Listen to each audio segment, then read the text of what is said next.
Salut, moi c'est Ignatus. J'espère que vous allez bien et qu'en cette période de confinement vous faites pas trop chier. De mon côté, ça va plutôt bien parce que j'ai trouvé récemment à qui parler. Du coup, je m'ennuie moins. Les premiers jours ont été durs parce que maman avec qui j'habitais est morte au début de l'épidémie. Elle a commencé à tousser, puis elle a eu du mal à respirer. Ils l'ont hospitalisée. Ils ont même pas eu le temps de la brancher que la vieille à la canner. J'étais un peu triste, mais ils m'ont dit qu'il était préférable que je n'assiste pas à l'enterrement. Du coup, j'ai pas insisté. En plus, il y avait des trucs bien à la télé. Les premiers jours, c'était le pied. Je pouvais foutre une tonne de maillots sur mes frites micro-ondables, sans que la vieille, elle me cause de mon hypertension ou de mon cholestérol. Pornhub était gratos, alors j'en profitais. Je pouvais me branler en paix sans me soucier que la vieille, elle se pointe dans mon dos. Avant, je devais attendre qu'elle dorme, j'étais jamais tranquille. Elle pouvait arriver d'un moment à l'autre, si bien que je faisais les gays et que ça me faisait grave débander. Fallait que je reprenne à zéro. Et c'était pénible parce qu'à mon âge, mon machin, il se lève plus aussi bien. Maintenant, je peux même foutre du porno dans le salon. Avec mon téléphone, je peux envoyer l'image sur mon écran de télévision. Ça s'appelle caster. C'est mon neveu Brandon qui me l'a montré. C'est un geek, comme ils disent les jeunes. Il s'y connaît vachement en informatique. Toutes ces poupées sur grand écran, c'était le panard. Puis leurs minous épilés m'ont vite gonflé. J'avais besoin de plus d'authenticité. Alors j'ai ressorti mon vieux magnétoscope et mes VHS. Quel plaisir de revoir de bonnes vieilles chattes bien poilues. Pas des sexes de petites filles. Putain de génération de pédophiles. Puis les acteurs des années 80, avec leurs gros bides et leurs moustaches. Ils me ressemblent bien plus que les minés bodybuildés, tatoués et imberbes qu'on voit dans les productions actuelles. Je suis sûre qu'en vrai c'est des pédés et que seul le pognon les fait bander. Ça c'était le pied les gars. Mais voilà, un de ces putains de VHS s'est coincé dans le lecteur. Plus moyen de la ressortir. Du coup, j'ai un peu ralenti la branlette. Et je suis passée sur Netflix. Mais bon, c'est des séries pour genoux, hein. J'y pige que dalle. Et ça vaut pas Walker Texas Ranger ou Rick Hunter. Même MacGyver avec cette écolo de Richard Dean Anderson, c'était mieux. Pourtant, à l'époque, c'était déjà un truc de tafiole, c'est pour dire. Voilà. Au bout de quelques jours, j'ai fini par me faire chier. Mais ça n'a pas duré. Parce qu'Eva est venue me parler. Au début, je le voyais pas. J'entendais juste sa voix. C'était comme s'il parlait dans ma tête. Il me disait des trucs comme « Tu devrais pas manger cette saloperie.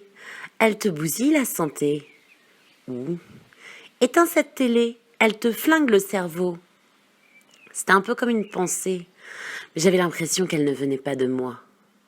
Puis j'ai commencé à l'entendre différemment. Comme si ses paroles passaient par mes oreilles. Là, il causait plus pareil. Faisait des phrases compliquées, très pompeuses, un peu comme s'il débarquait d'une autre époque. Evas, il arrêtait pas de me faire la morale, pire que la vieille. Puis il voulait jamais la même chose. J'y bigeais que dalle. Parfois, il m'interdisait de manger quoi que ce soit pendant plusieurs jours, tout juste si j'avais le droit de boire de l'eau. Quand je voulais me branler, j'avais l'impression qu'il m'observait, et du coup, j'arrivais pas à bander. Alors je laissais tomber. Il m'empêchait souvent de dormir. Parfois, il m'obligeait à rester assis face à un mur et observer une tâche. Je ne devais pas la lécher du regard, sous aucun prétexte. Au bout de quelques minutes, mes yeux me brûlaient, mais j'avais pas le droit de les fermer, pas même de cligner. Et mes yeux, mes putains d'yeux, ils se mettaient à chialer. Puis sur le mur, il se formaient des trucs étranges. Parfois, je voyais des Égyptiens, comme il y en avait dans mes bouquins d'histoire quand j'étais mioche, et d'autres peuples qui avaient l'air encore plus anciens. Ils faisaient des trucs incompréhensibles pour honorer leurs dieux, des trucs sexuels, et aussi des sacrifices humains. Après, je m'écroulais, et je dormais pendant des heures, parfois des jours. Evas, il me faisait donc mener une espèce de vie de moine mystique, puis d'un coup, quand ça lui prenait, il me demandait d'aller chercher des bouteilles dans le bar, et je devais boire tout ce qu'il me disait. Il m'envoyait aussi farfouiller dans l'armoire à pharmacie. Et là, c'est comme s'il guidait ma main. Je commençais à prendre une boîte de comprimés, et ça bourdonnait dans ma tête, un peu comme dans ce jeu auquel on jouait quand on était gamin. Docteur Maboul que ça s'appelait. Il fallait opérer un pauvre bougre. Ce naze avec son nez rouge avait une bonne gueule de poivreau. Quand on touchait les bords de la plaie, le tarin s'allumait et une sonnerie retentissait.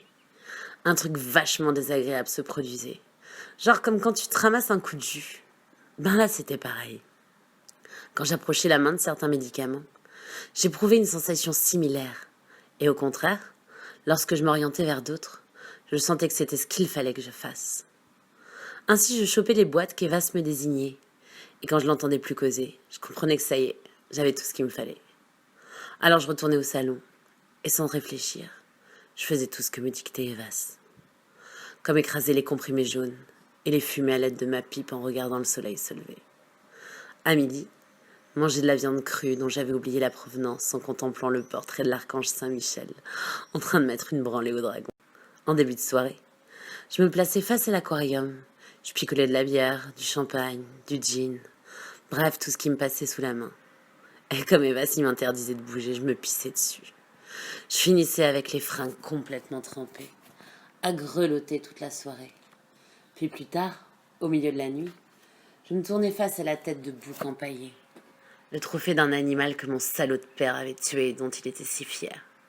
À celui-là, j'ai jamais compris pourquoi ma mère l'avait gardé, vu que mon enfoiré de paternelle l'a dérouillé. Elles sont vraiment connes et pitoyables, ces bonnes femmes. En tout cas, elle n'a pas volé son cancer du foie le daron. Donc moi, face à la tronche du bouc, je me gobais des dizaines de cachetons, ce qu'Evas m'indiquait.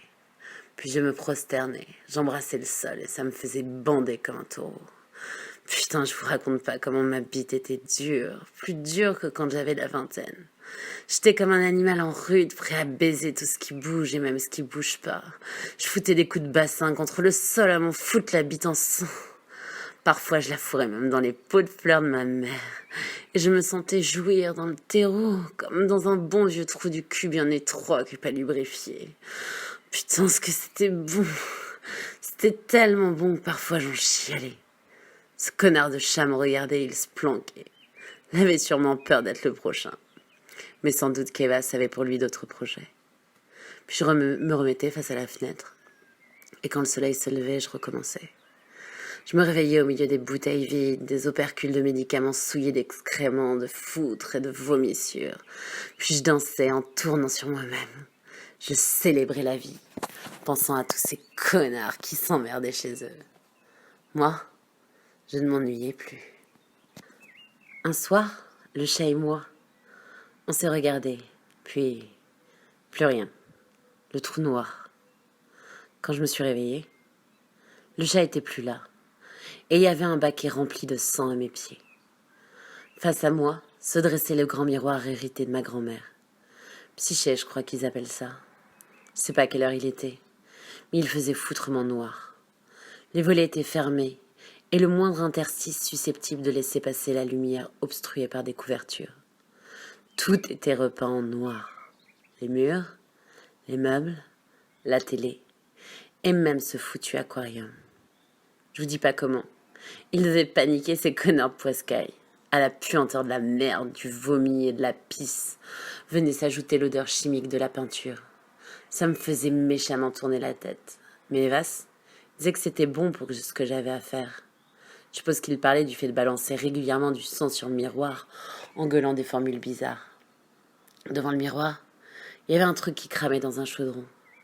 Ça sentait un peu comme les plumes d'un poulet qu'on passe à la flamme. Sauf que c'était différent. Peut-être parce que c'était des poils et pas des plumes. Et un peu autre chose aussi.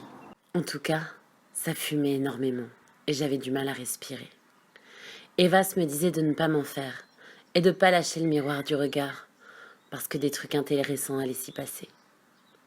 Et il avait fichtrement raison. Parce que dedans, une silhouette avec un crâne démesuré, drapé dans une cape s'y baladait. J'ai vite compris que c'était lui, Evas. Après, il y a eu un homme aux yeux noirs et perçants qui a pris sa place dans le miroir. Il porte une couronne et un sceptre. Ses yeux se sont enflammés, et une sorte de rugissement hurlait. Mégatherion 666, Mégatherion 666. Et chaque syllabe prononcée faisait trembler les murs. Puis les yeux incandescents de l'homme sont devenus gigantesques. Ils occupaient tout le miroir. Et dans le brasier, une femme nue chevauchait un dragon à 7 têtes. Elle était belle, cette putain d'orientale. Elle portait pour seul vêtement un voile rouge. Son regard de braise s'est posé sur moi et elle m'a tendu la main. Je l'ai saisie et mon corps a commencé à gonfler. Puis des plaies se sont ouvertes un peu partout à sa surface. Mes blessures laissaient échapper de la lumière et j'ai retiré mon corps comme un serpent s'extrait de sa mue. Un court instant, je n'étais que lumière. Et j'avais accès à toutes les connaissances du monde, tout le savoir passé et futur, et tout avait un sens. Je savais pourquoi nous étions sur Terre, ce qu'il y avait avant la naissance et après la mort. Je comprenais le langage des arbres et du vent. Rien ne m'échappait. Puis je me suis réveillée, et j'avais perdu mon corps de lumière. J'étais à nouveau cette foutue épave couverte de moisissures, de merde, et j'avais froid, si froid. Mais en même temps, j'étais bien, car en moi, il me restait un peu cette lumière si brièvement entrevue. Et je savais que je n'étais pas seule, que d'autres chez eux avaient été touchés par la lumière. Tôt ou tard, cette connerie d'épidémie prendra fin. À ce moment, tous nous ressortirons. L'humanité prendra un nouveau chemin. Et nous, les illuminés seront les nouveaux maîtres.